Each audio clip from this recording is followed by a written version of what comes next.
Hello. Welcome back to my channel. Learn English with James. Let's go to listen my interesting story. Once, there was a king with 10 sons and 1 daughter. Their mother died when the daughter, Elisa, was born. They were very good, happy children. Then the king fell in love with another woman and he married her. He loved his new queen and in his eyes she was always right. But she was a bad, jealous woman. She hated the king's 10 sons and she wanted to send them away. Love made the king stupid. It can make everybody stupid. The poor old king sadly said goodbye to his sons. Then the queen took them outside the city walls. She said some magic words and changed the 10 boys into 10 white birds. "Fly away to another country," she said. "Make your homes in treetops. Find your food on the ground." And the 10 brothers flew high into the sky and away over mountains and rivers. They came to a great sea and they made their home in some trees next to it. When Elisa learned about her brothers, she ran away from the king's house. She cried for hours. She walked for days. She did not use her eyes, she followed her love for her brothers. "One day I will find them," she thought. And her love took her near their home by the great sea. Night came and Elisa fell asleep under a tree. All night the fairies watched her and no dangerous animal came near her. The next morning she walked again. She met an old woman. "What are you doing here? Can't a brother or friend help you?" asked the old woman. She gave Elisa some good food. Elisa told her the story of her brothers. "I am looking for 10 fine princes on 10 white horses," she said. "Do you know of them?" "10 princes," said the woman. "No, but I saw 10 white birds this morning.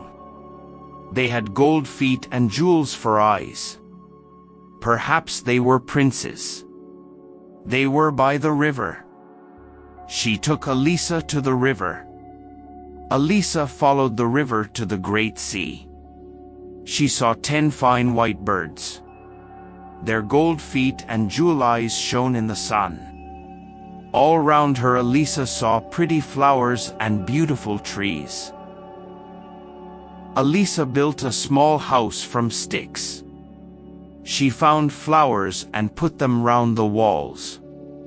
When she came back, she found bread, eggs and fish near the door. That night her brothers came to her. She cried. "Don't be sad," they said. "We'll tell you some stories." Their stories were funny and after a time she smiled. Then she laughed. When it was late, the brothers flew up into a tree. "Sleep well, Elisa," they said. "We are watching you." In her sleep, Elisa saw the old woman again. Now she was a beautiful fairy. "Do you want to help your brothers?" she asked. "Yes," cried Elisa. "Of course." "Are you strong?" "Yes. I am strong." "Then listen to my words and follow them. There are gold flowers near your little house. Take some home and put them in water from the river.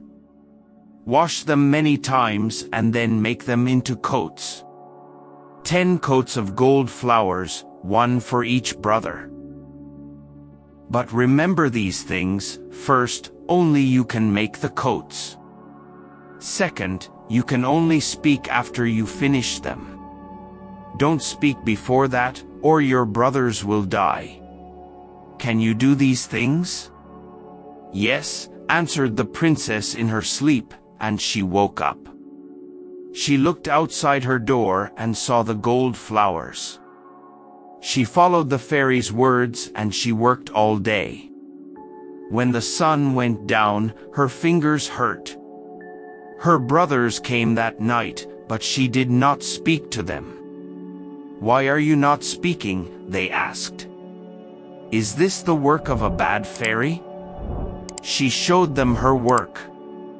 She made a picture of 10 coats on the ground with her finger. Then they understood her work was for them. She worked and worked. Her brothers watched her. After 2 or 3 weeks, 6 coats were ready. Then one day, when she was by the river, a dog suddenly appeared.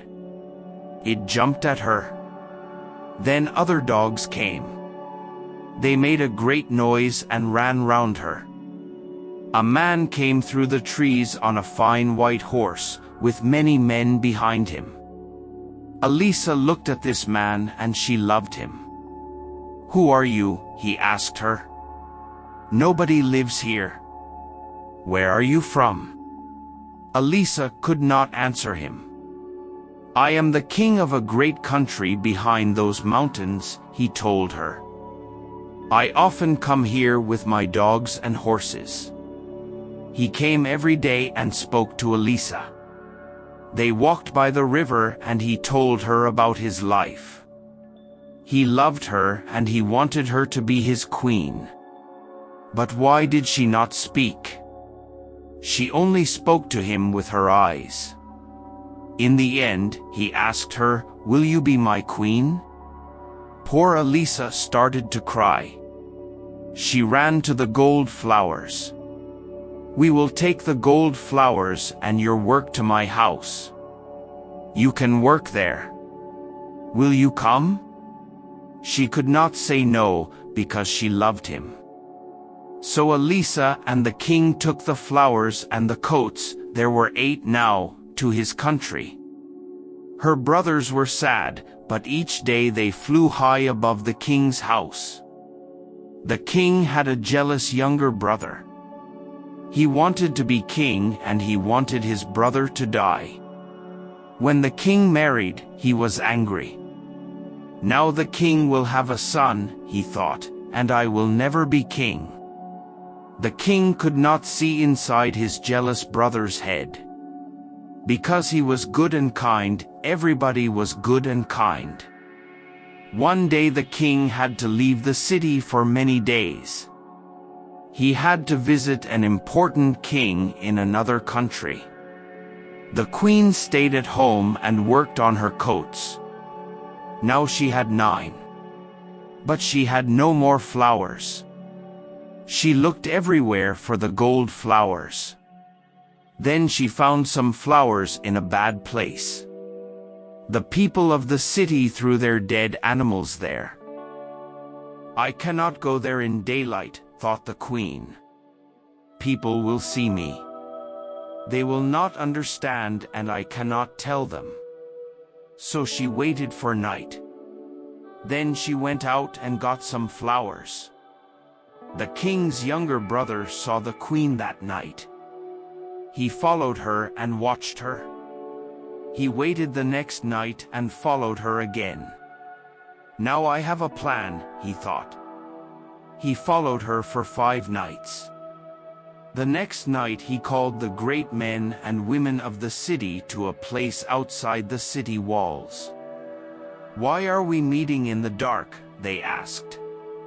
"You will see," he answered. "You will learn something about your queen. Now, everybody, be quiet. Wait here with me and watch.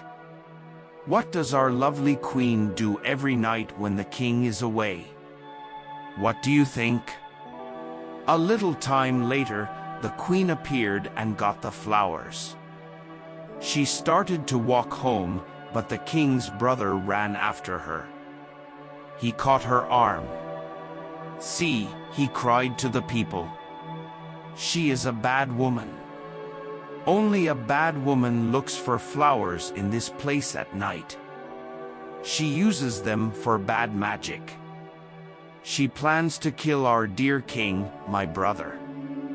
Why do you think she never speaks? Because she can only say magic words.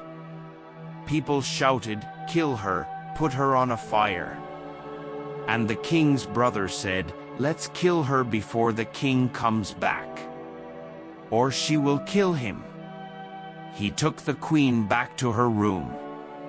"Tomorrow," he said to her before he closed the door, "you will die." The king and his servants were 1 day's journey away from the city. They found a place for the night and got off their horses. The king looked up and saw a white bird in the sky. The bird flew down to the king, and the king's horse was afraid. The king shouted at the bird, but it did not go away. Then he looked again and saw its gold feet and jewel eyes. "It is one of the fairy birds," he thought. "One of the queen's birds. She can understand their cries, but I cannot. I think it wants me to go back quickly to the city." The king called his men. "We are not staying here tonight," he told them. "We are going to the city now. We have to go back to the queen. Get ready quickly. I am leaving now. Follow me." The king and his men followed the white bird all night. The bird called to them, "Quickly, quickly." In the city, Elisa worked all night with her gold flowers. The next morning the people of the city met in the big square in front of the king's house. They looked up at the sky. "What are those white birds up there? Why are they making this noise?" Men brought sticks and built a large fire. The birds flew down and round the men's heads. They took some sticks and flew away. But they could not take every stick. The king's brother went to the queen's room. He brought her outside and into the square. She carried the gold coats in her arms, and the birds flew with her. At the same time the king arrived at the opposite end of the square. His white bird flew over the people's heads. "It is the queen," cried the king. He fought his way through the people to the middle of the square. "A fire," cried the king. "Why are you building a fire?" He looked at his younger brother and he knew. He was very angry, and the people were sorry. The younger brother turned to the people and shouted, "Do we want her to die?" But the people did not answer yes. They looked at their feet. Then a little boy at the front shouted, "No," and everybody shouted, "No." The queen called to the white birds, "Come here, my brothers." The birds flew down to her feet. She threw her wonderful gold coats over them, and they changed into 10 fine young princes. The princes took the king's brother on top of the city walls and threw him to the ground. Boys ran after them and threw stones at him. Nobody saw him again. The king put his arms round his queen. "Speak to me now, my beautiful wife. When you see white birds above you, listen. You will hear them cry, 'Quickly, quickly.' Now you understand."